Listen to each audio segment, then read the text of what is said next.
Hey team, welcome back to the show. Today it is Coach Andrea and I, and we are going to be digging into part two of the photo shoot prep series.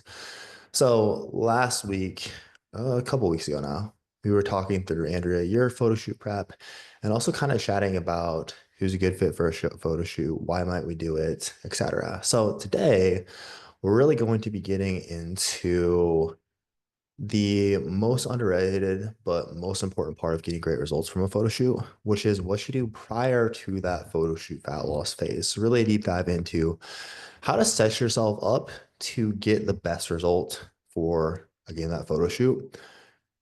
And again, what you do prior to the fat loss phase is probably the most important part. This is very much like our company, we're always talking about these different phases that we work through. Why looking at the big picture is so important at looking at more than just fat loss. So we're really going to be doing a deep dive into that here. Really, I would say it's a less sexy like part of the process versus the fat loss phase for a lot of people, but really is so vital to getting the result you want. And like any of our clients you've seen who have gotten an incredible result from a photo shoot, they have gone through this process prior. But before we get into that, anything new going on with you in the last couple weeks, Andrea, that you want to fill the listeners in on? Yeah, we didn't do this last week because it was Thanksgiving, so it's been a couple weeks. Yeah, I haven't, so I'm in a fat loss phase. I'm in my own photo shoot prep, just in the very beginning of it. Um, the last couple of weeks, the scale hasn't really moved a lot. I can tell I'm getting a little bit leaner, but um, not a whole lot of movement the last couple weeks in the scale. So my coach just we moved cardio to fasted, so we could add yohimbine beforehand, and added a non-stimulant fat burner, like a helper supplement, which is interesting. I've never used anything like The that, so it'll be Anavor? good to, yeah, yeah. Just joking. No, I'm No, it's assuming it. morphogen burn is what it Okay. is. Which that's by, and I almost even like hesitate to bring it up because it's by no means going to be like a huge difference maker. Just none of those kind of supplements are. And like my coach even said, like the main aspect of this change is just adding that yohimbine. Yeah. But it'll be really interesting to use because I've never done anything like that. And it's going to be difficult to say like what is the thing that's making the change if I do start to see more change with those two. But Have you ever used regardless, it's a Yohimbine good. before? I actually haven't. Okay. Okay. No, I've used it with clients. Yeah. She only has me on 5 milligrams. So I used it this morning. I didn't feel anything. I don't know if I'm supposed to actually feel it actually, but I usually start my clients a little bit higher than that. Oh, really? Uh-huh. Okay. You took it fasted, I'm assuming. Yeah. How long after did you do like your cardio? 20 minutes. You took it fasted, waited 20 minutes to do your cardio. Uh-huh. Okay, interesting. Because I didn't feel anything. Yeah, I'm surprised. I feel like it hits me like crazy, but Oh, yeah. it's just But five I'm too. similar to Natalie, like I don't feel stuff. I can drink a bunch of caffeine. I might feel a little bit jittery, but I don't feel anything. Really. Just dead Yeah. inside. Yeah. Exactly. Okay. So it'll be a good learning experience though. It's kind of cool to even though it's not something I know is going to be like a massive part of my coaching with clients, it is a good thing to learn because it is another tool in the toolbox that we can use. Yeah, and Yohimbe is one we use a lot. I feel like I've talked about that a lot lately. But I Oh mean yeah, with yohimbine I've used a lot, but more of the fat burner. yeah, okay, got you. But I mean with the like I feel like I've gotten so many questions on this lately that it's probably helpful to touch on with the like women having more, what is it, alpha receptors? Yeah. Where basically think of fat cells as having either alpha receptors or beta receptors, which basically allows cell to be like basically like kind of think of it this as like the dock on the cell. I could just be butchering this, but I'm More not really that stubborn fat smart. cells. Yes, right. But the cells with the alpha receptors are going to be more stubborn fat cells. Basically, your body's going to have a much harder time liberating the fatty acid from the cell. Then it needs to like go into the bloodstream and then like have a reason to be burned for energy. That's how we lose body fat. But with these cells, with these alpha receptors, those basically put the brakes on and make it much harder for like the fat to be released from those cells. women especially will have like a higher density of these cells typically in like hips, thighs. So basically could be more prone to more like quote unquote stubborn body fat. Him can help counteract, basically think of it as like shutting off those alpha cells or alpha receptors, excuse me, and making it easier to lose body fat from those areas. But it only works in a fasted state. And then again, we need a reason to like burn those fatty acids that are liberated from the cell, which is where the fasted cardio comes in. So tool we use a lot, but cool. Anything else on your week to fill us in on then? Yeah, that's it. We did Thanksgiving and that was just like we went up for the day and came back. So there it wasn't like a huge event or anything. Seems like some people have like the weekend and then Thanksgiving Day and Friendsgiving and Yeah, we just did with the family and came right back. So you pretty weren't very thankful this uneventful. year, it sounds like. I was very thankful. Anyways, Um, what about you? cool. On my end, not a whole lot to report. I mean, on the training nutrition front, kind of been the same as the last couple of weeks. Steve was my coach was like I think he had a show in Boston actually, so traveling to the US from the UK. And so we didn't do our check-in last week. And then I was early, he had me check in early the week prior. So I just got my check-in from him actually, but I haven't watched that yet even. So really the last couple of weeks have kind of just been same as always. Mhm. Really no changes. I was sick for like a week, so that threw things off a little bit. Feel like I'm like this week started to see like my training progress a bit, but it definitely kind of threw a wrench in things for about a week or so. But Thanksgiving, what Katie worked Thursday, Friday, Saturday, Sunday. So I went to the hospital and had like a Thanksgiving lunch with her and then just sided the house the rest of the weekend. So it Are was a you good done with time. that? The front of the house I am. So I Yeah. have like the front of the house, our garage done, and then I still have to do like the back on one side. So basically, like I would say 2/3 of our house is brick, which we're just painting white, and then the other 1/3 is like the your I don't know, just traditional siding. I don't know what you would call that Uh-huh. honestly. Then we're just ripping it off and doing like a board and batten siding. But against all odds, I think it is going to turn out okay. Is So it red brick? no, it's just white. It's Oh, like just I mean it's just like a gray like center block color brick, but it's painted white and okay. we're just I was painting gonna it all say white.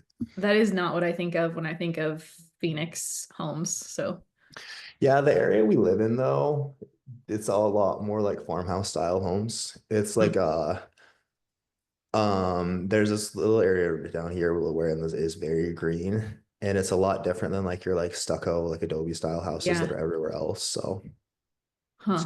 you guys will see it here in like a month. Yeah. So hopefully We'll it's done see. by then. Um, but yeah, that's basically my week. You ready to get into it? Ready. All right, so let's talk through what we mean by the prep before the prep and why this is important. Again, this phase before the fat loss phase, it sets us up for success. So typically when a client does a photo shoot, what would you say the look like a client's trying to achieve is typically like? I'll answer that question, then I'll let you answer. Okay. I'll answer the question I asked you. Typically, what I will do is, all right, let's talk through. Like, I want you to describe to me what the look you want to see achieve is like, and I want you to shoot me like some inspiration pictures. Like, what is the goal physique actually like? When we're having this discussion before we've even started the process, and it's almost always, hey, this person has a lot of muscle, and they're also very lean. Would you say that's accurate? hmm. Yeah. Not necessarily like stage lean, Hmm. but hey, we probably have like the amount of muscle or more that like a bikini competitor, depending on the competitor. We have like an Andrea bikini level competitor amount of muscle, right? Where we for sure have a good amount of muscle. We have a well above average amount of muscle, but we're also very lean.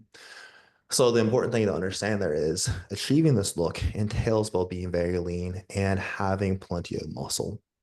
So we talked about this like on the podcast with Tass. One of the podcasts with Tass when we were talking about like her photo or no, excuse me, her bodybuilding show. Very similarly, she like posed the thought, is bodybuilding a dieting competition or is it actually a building competition? Right. And for her, it was like she got such a great result. She won both shows because, or a division of both shows, because she had built so much muscle in the years between the last time she dieted until now. Very, very similarly here, right? When you just see a this is Andrea's 16-week photo shoot prep and like look how jacked she is. it's not just the diet that did that. It was all the time you spent, the years that you spent in between focusing on building. So that's the most important thing is one of the most important things is we need to make sure we have adequate muscle tissue to support the look you want. Because no matter how lean you get, if you don't have much muscle, which this is where a lot of people start coaching, it's like, hey, and there's oftentimes a disconnect where I think you've probably heard this a lot too. I have a lot of muscle. I just need to lose like 10 pounds, but I have a ton of muscle. I'm super strong. I train super hard. Then when we see like where we're actually at, it's okay. A lot of times to get to the physique you want, we have a lot further to go than you might think. Um, so making sure that in this phase we built plenty of muscle tissue is very important. And then we also want to ensure the client is in a healthy and responsive place for fat loss to get as lean as they want for the shoot, right? If we're just like hopping into fat loss and you have a history of not responding well to dieting, having to diet on extremely low calories, we're probably going to have a very hard time getting lean. So basically, we want to make sure there aren't any bottlenecks that could really hurt our progress before we start that phase. Anything else you want to add there before we really get into the nitty gritty of this?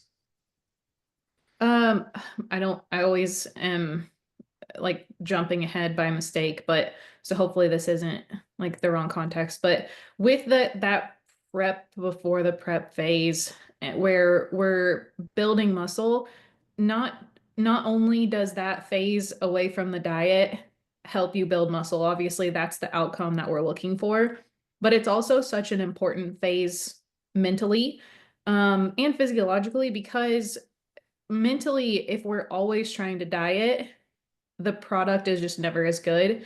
Right. Both from a standpoint of you just feel like you're always restricting, and also from the standpoint of like thyroid, sex hormones just aren't in as good of a place. So, um, spending that time out of the deficit for many reasons is a really important aspect because we are we're setting you up for success in that fat loss phase in many, many ways by doing that.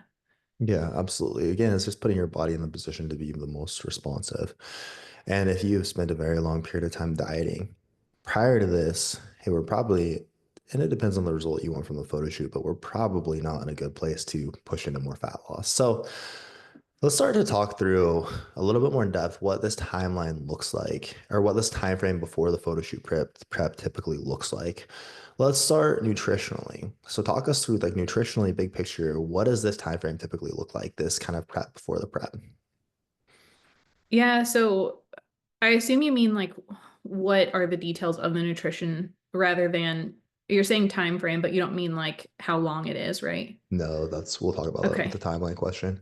Okay, got it. So we're eating at least at maintenance calories, if not in a small surplus. That's because with the goal of building muscle, we really want to focus on putting on as much as muscle as possible, making sure that we're not dipping in and out of a deficit, making sure that we're like that is going to elevate rates of muscle protein synthesis. And so we just want to have adequate calories. We want to be really well fueled, go into your training feeling really good and make sure that you're spending this time not feeling deprived. Of course, most women are not going to be able to just eat whatever through any phase of nutrition if they want to have good body composition. So it's not feeling not deprived from a standpoint of like I've been able to just eat anything and I still look amazing. It's more like your body is not in a deficit of calories for a significant amount of time. Right.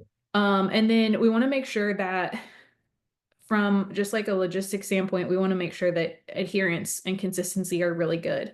So we're not going to get into a deficit if you're struggling outside of the fat loss phase, because that's the easiest time for adherence is outside of the deficit. Because once you add the complication of being hungry, then that is only going to make things worse.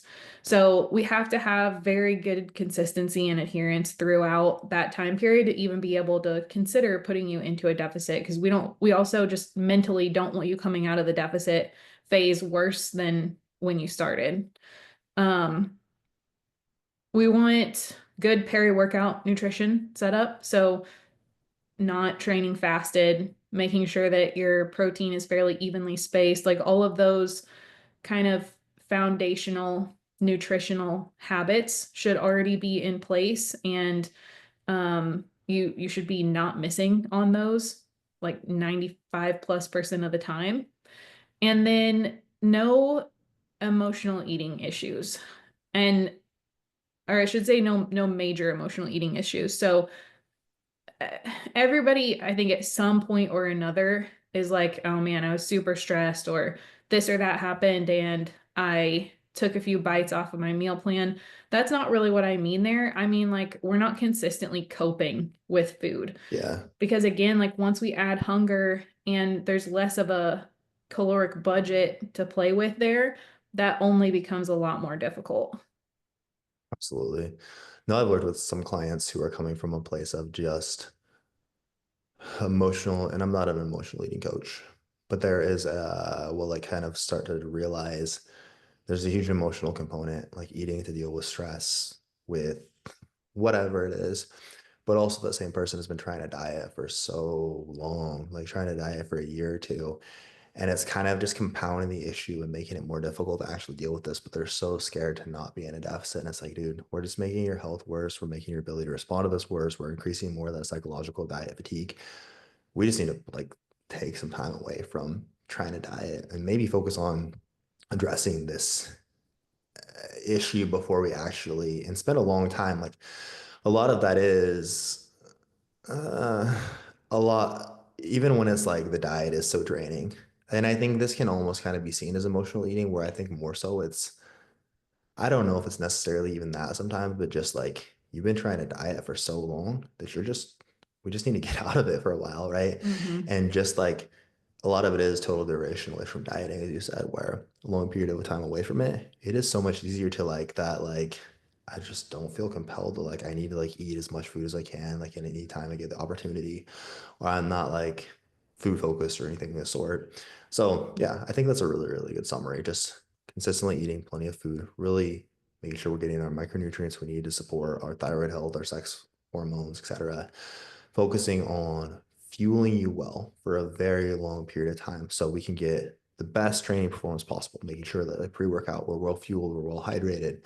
Again, that will really help us make our training as stimulative as possible, which our training is going to be the most important part of us actually adding muscle tissue. So really optimizing those variables to, again, from a fat loss perspective, make us more responsive in the fat loss phase, but also really allow us to add as much muscle as we can in this phase as well. Anything else you would add there on the nutrition front?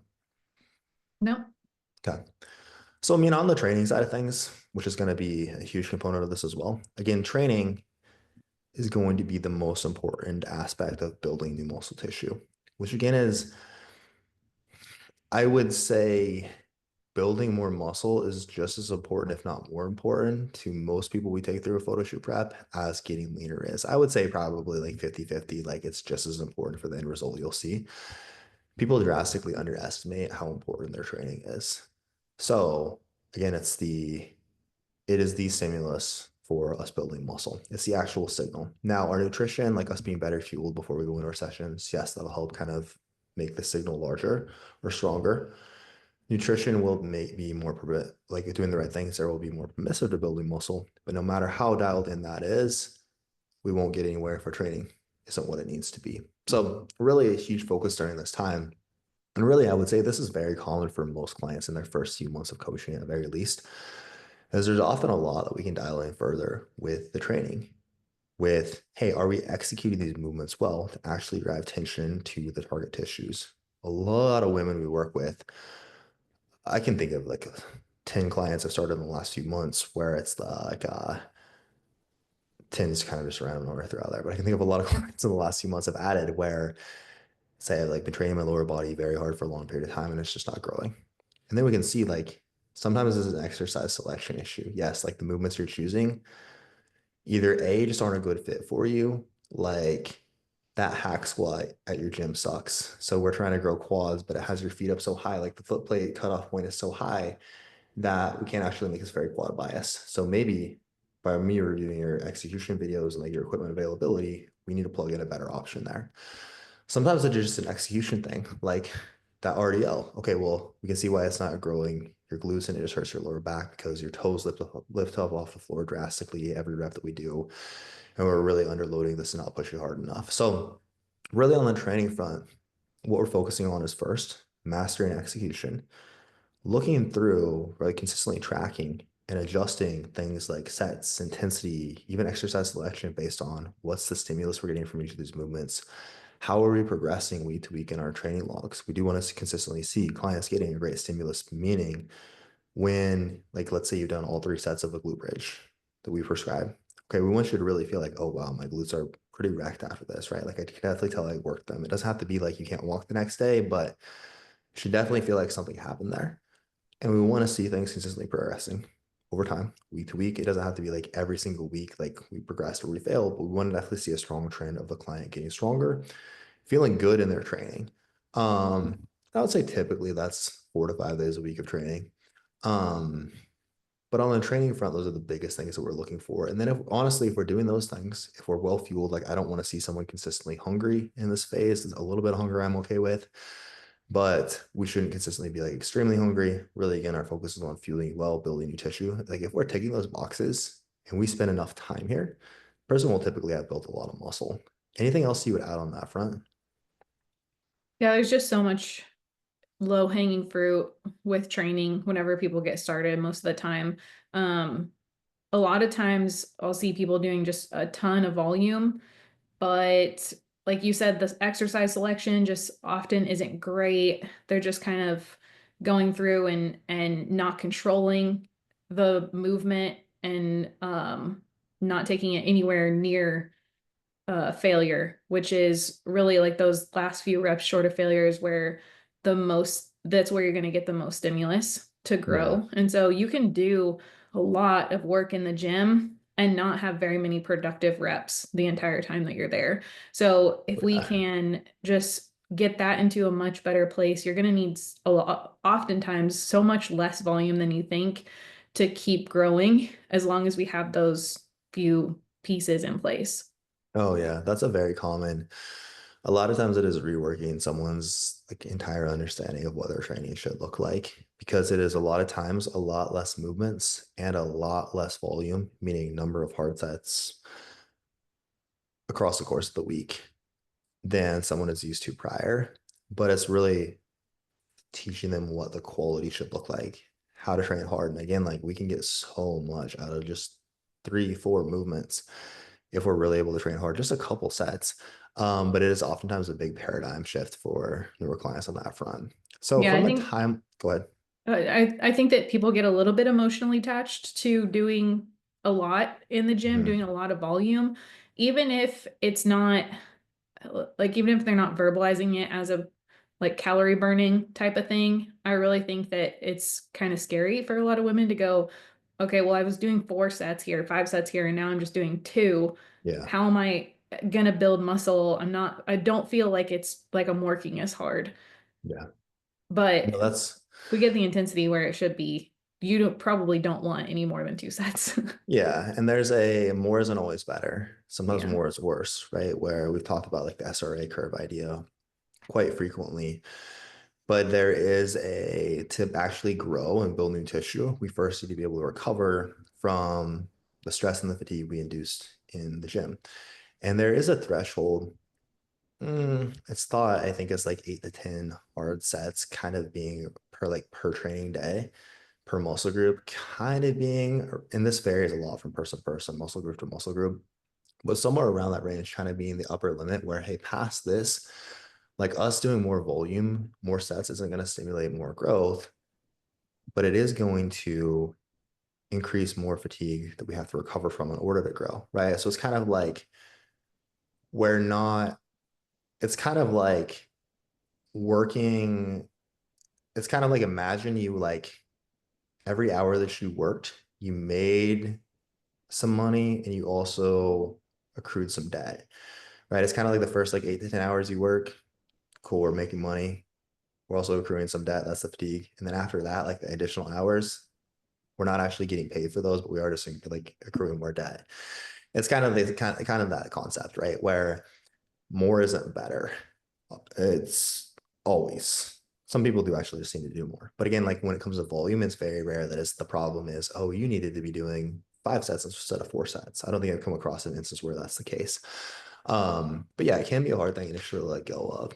But it is again just like focusing on the quality and it being because truly the quality is so much more important than the quantity here. That was a great analogy.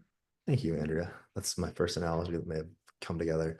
As far as the timeline, how long would you say this phase is typically? This varies so much person to person because it really depends on the look that they want for the photo shoot and how much muscle they already have.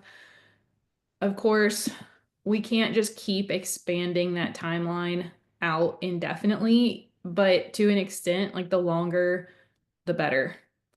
Like it's hard to put an actual timeline on it because it really is like, okay, the longer you spend, the more muscle you're going to build and the happier you're going to be with that look. But you can, I mean, obviously nobody's going to just be infinitely patient with it. It's kind of like, okay, competitors, they're always a lot of times the feedback or as they progress, their feedback is we need more muscle here or just in general, but they're still going to be like competing along the way to kind of see what they're where they're at.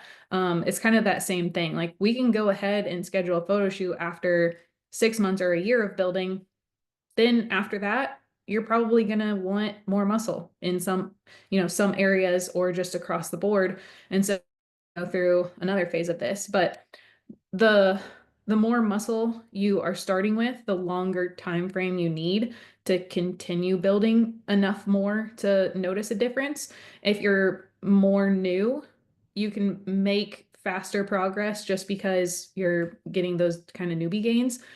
But 6 months, even, that's generally what I always think about as like the minimum time frame, but that's still just so short. Yeah. You're probably going to want much longer than that to really like the result that you get.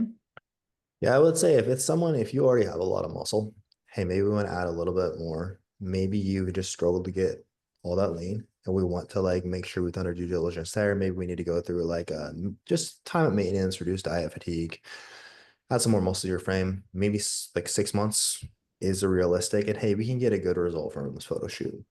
I'll say though, like if it's someone who hey, we are just really not starting with very much muscle at all. And you are a lot newer to this. It's going to take a couple of months for us to figure out the training, really get like that side of things dialed in and really start to productively build muscle. So I think there it is a lot more times looking at like a year. Or if you're someone who, yes, is more advanced, maybe we did a photo shoot, maybe you've already gotten very lean and you want to improve on that look next time. Again, we're going to be looking at like a year plus to add a significant amount of muscle tissue to actually get a better result the next time around. Whereas if we're just like dieting every 3 to 6 months, get leaner, like, oh, have we built a lot of muscle yet? No, because we're always dieting, right? So the timeline, yeah, will vary a lot, but I think that's a good kind of rule of thumb. If you're someone who is just, hey, we already have a lot of muscle, which again, keep in mind, you might not have as much muscle as you think you do. Sometimes that's like a misconception. I typically find that people who don't think they have a lot of muscle are the ones who have more than they do or they think they do, and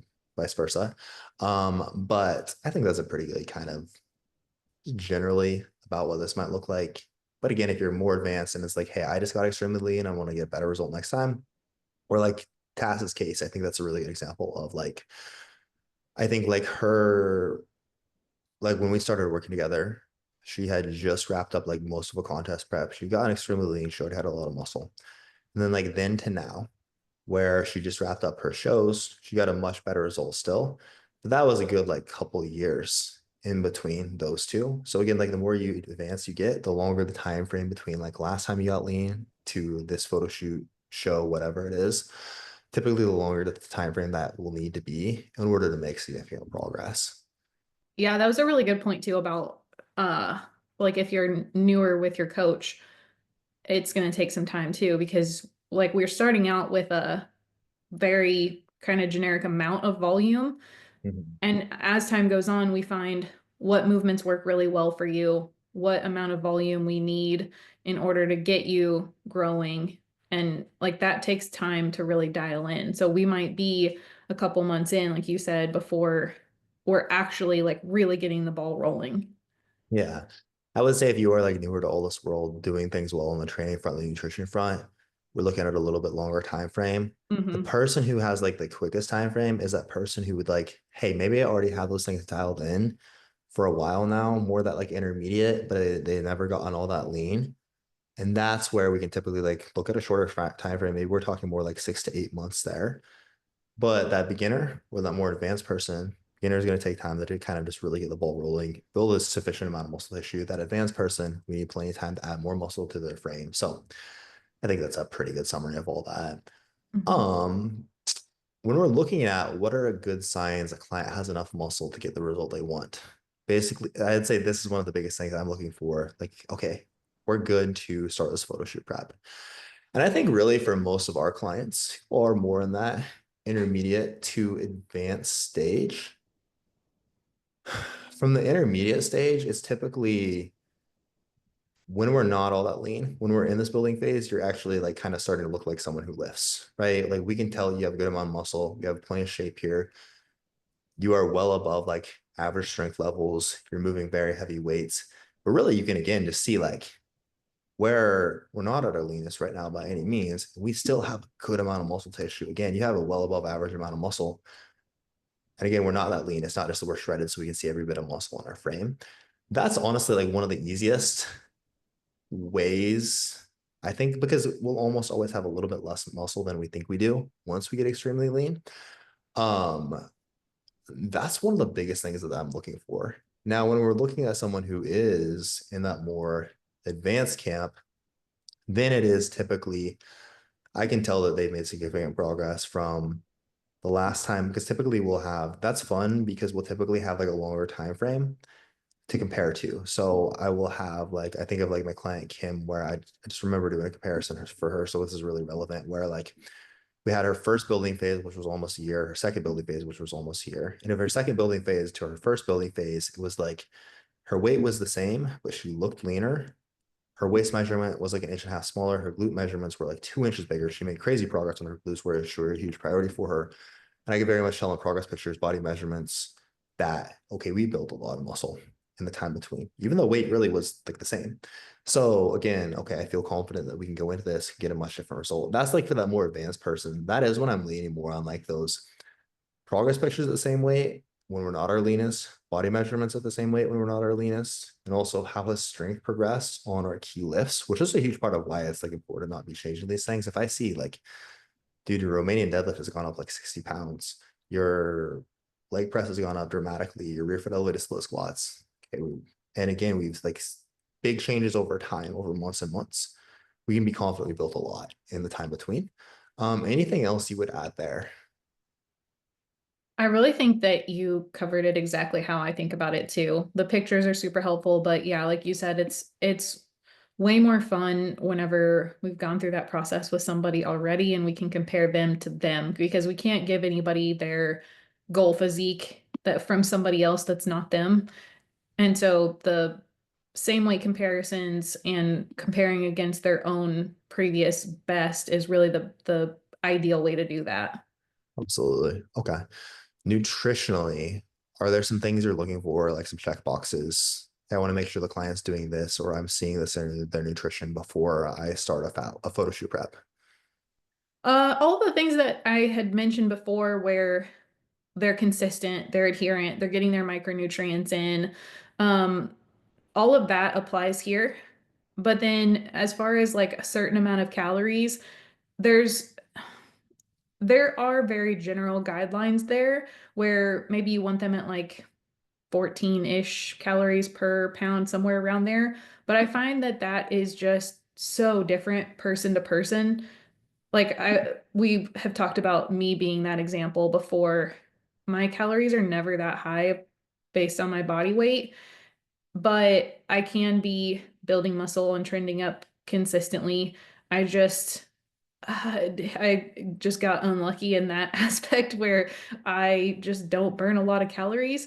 And so it really just depends on the person. So you want to look at, okay, for those people that we have been working with for a while, this is very good too, because then we can compare against them where they have been in the past. If somebody has been at 2,200 calories previously and now like they haven't been out of a deficit long enough, or like, for maybe there's an injury or whatever happens and we're getting their calories back up and they're at like 1,900, 2,000. Okay, well, we might not be in the best place yet in order to get into another deficit. But um, if you're if this is not a situation where you've been working with that person, then what does their biofeedback look like? Is their weight trending up, staying the same?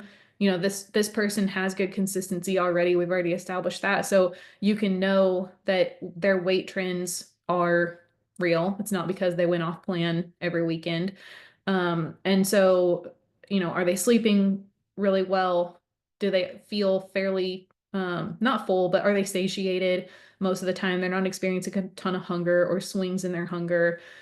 Their energy is good. Really, those kind of things. I know I'm kind of dipping into the next one here too, but those kind of things play in so much more than an exact number of calories per pound. Yeah. Yeah. Yeah, I would want to make sure their calories are at a reasonable amount. I would say if it is someone who, again, kind of that intermediate, hey, you already have a decent amount of muscle, and we just struggled to, we haven't been able to get as lean as we would like. I'm typically going to want to see like at least 3 months out of the deficit before we would hop into it again. Unless there is I feel there are fringe scenarios where I feel good about like putting someone in it sooner, but I basically, hey, we want make sure we can really make this productive for you. Um, for that like more beginner person, again, we're probably going to need much longer than that. Maybe we're in a slight deficit throughout that, but basically, we're probably going to need at least 6 to 10, 12 months focusing on building muscle before we can really get a good result from that shoot. And then same thing for that like more advanced. I would almost say like the same timelines apply there, where it's like we do need a good amount of time where we're not focusing on fat loss being the number one thing that's changing. Like fat loss being like our number one goal, we need a good amount of time away from that in order to have enough muscle to build it, bring a different physique to the table. So kind of ties into the point that I talked about before. And then yes, just consistency is the biggest thing. If I have someone who is thinking like I will get consistent once I'm in the deficit, which is I don't really run into that anymore very frequently actually. But like if that's where someone's head is at, okay, well, we're probably not making much progress right now. So we're not going to get a great result at the end of the deficit, even if you are consistent. But it's very rare that person actually just turns it around and crushes it in the deficit either. So there's something that we need to address there first. Um, on the biofeedback, so basically like any biofeedback, behavioral, or other red flags that we want to address before entering the prep process. On the Yeah, and biofeedback, go ahead. sorry, I thought you were asking me. Go No, ahead. take it away, please. Yeah, so we just don't want to see anything majorly off with their biofeedback consistently. So when we're looking at biofeedback in our check-ins, we are looking at hunger, energy, sleep, um, menstrual cycle is a huge one, digestion, and then along with digestion, like any issues or any like what is your how many bowel movements per day, where are we at on the Bristol stool chart, and then hunger and motivation to follow the diet. So if any of those are off consistently, of course there's going to be one-off weeks where stuff was just weird, but if there's anything consistently off, that really needs addressed before going into a deficit. Because again, a deficit is a stressor on your body to an extent, or at least like when we're pushing it hard, like we will be for a photo shoot prep. And so any of those issues that are already present are not going to get better during a fat loss phase. Yeah, typically those individuals who have really poor biofeedback, and there's a lot that we need to address there, also have really struggled in the last couple of fat loss phases. They haven't been responsive. And addressing the biofeedback issues is one of the biggest ways to change that. And it can be a hard, like, but I just want fat loss. But a lot of times, like, ignoring and addressing these things is the reason that we're not making progress. And it can be, I mean, there can be a lot of reasons for those things. Like you mentioned, like, if your cycle is inconsistent or missing, okay, our sex hormones probably aren't in a good place. And that's going to have a big downstream impact on your ability to build muscle, how you feel, your fat loss, thyroid function. If we're looking at like digestive issues, your micronutrient intake isn't in a good place. And like downstream, that will kind of manifest or be caused by things like I don't know, like your but there's a whole cascade of like our energy levels, like how we're like our sleep quality. All these things can really be like your biofeedback to a weird degree is all like kind of tied together, like your sleep, your Hmm. energy levels, your digestion, and like that impacting it can almost turn into weird like when looking at like it impacting like your sex hormones or thyroid, like is it like the chicken or the egg type thing? And a lot of times it's like lifestyle led to these issues. Now these things are making those like those factors worse. And so, anyways, we need to I address will those things. say Go ahead. the clients where we're considering a photo shoot, like 99% of the time, that's when somebody's been with me for a while. And the clients where we even get to that point that we are talking about a photo shoot, this has usually not been an issue. Right. That's very true as well. Okay. All right. Anything else on that before we continue? Nope. Cool. So finally, we had a listener question. Duration of prep, is there a more optimal starting point? If so, where should you be before you start? Honestly, I feel like we really answered most of that. I just wanted to make sure we shouted these out.